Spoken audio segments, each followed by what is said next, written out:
नदियों को सभापति महोदय, मैं सबसे पहले आपका आभार प्रकट करता हूं।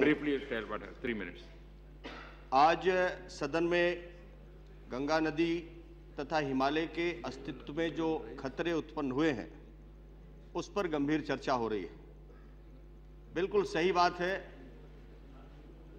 कि धन्य है वो देश जहां गंगा नदी जैसी प्रवाहित हो रही है, और धन्य है वो देश जहां हिमालय जैसा पर्वत है। हमारे देश की प्राचीन मान्यता रही है कि गंगा को हम लोग मां कह के पुकारते हैं और हिमालय को हम लोग अपने देश का मुकुट कहते हैं। लेकिन दुर्भाग्य है कि आज दोनों का अस्तित्व खतरे में। न सिर्फ उन दोनों का, बल्कि मैं तो ये कहूंगा कि देश की सारी नदियों का अस्तित्व खतरे में। नदियां चाहे जो भी हों, उनका या तो धार्मिक महत्व है, या तो सामाजिक महत्व है, या तो आर्थिक महत्व है, और उसके आधार पर इस देश की पूरी संरचना हुई है।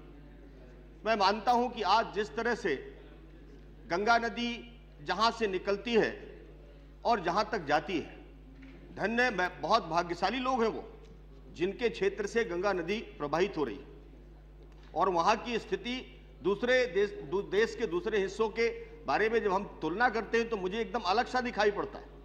लेकिन जिस तरह से आज वो प्रदूषित हो रही हैं, या तो बांध बनाने के कारण कुछ लोगों का मत है, या कुछ है वो इससे रास्ते में इंडस्ट्रियों के जो प्रदूषित जल निकलते हैं उसके कारण, या सीवर लाइन के जो प्रदूषित जल और मलबा है उसके कारण, या अन्य कारणों से वो नदियां कहीं न कहीं प्रदूषित हो रही है। बिल्कुल सही बात है, कानून पहले भी बनाए गए हैं, लेकिन मुझे लगता नहीं कि उन कानूनों का कभी उपयोग हुआ है।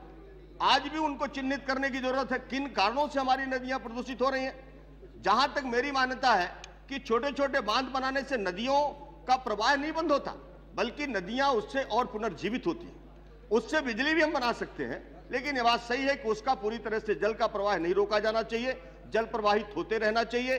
जिस तरह से बारिश कम होती जा रही है, जिस तरह से हमारी नदियों का पानी का जल स्तर घटता जा रहा है, उस नाते कहीं न कहीं हमें बांध बनाने की भी जरूरत है। लेकिन मेरा यह जरूर मानना है कि उसमें पानी का प्रवाह जरूर चलता रहना चाहिए। नदियों की रक्षा के लिए, सुरक्षा के लिए, उनके जीवन को बचाने के लिए केंद्र सरकार को बहुत प्रभावी कदम उठाने की जरूरत है, कड़ी से कड़ी कार्रवाई करने की जरूरत है, कठोर कानून बनाने की जरूरत है। मैं तो यहां तक कहूंगा कि उनको एक तरफ से जहां से गंगा नदी निकलती है और जहां समाप्त होती है वहां तक के बीच में देखें कौन कौन इंडस्ट्री लगी है, किन कारणों से वहां पर प्रदूषण का पानी आ रहा है, किन कारणों से नदी प्रदूषित हो रही है, उन पर सख्ती से रोक लगाए और उस पर कठोर कार्रवाई करें। आपने मुझे बोलने का मौका दिया, बहुत बहुत धन्यवाद।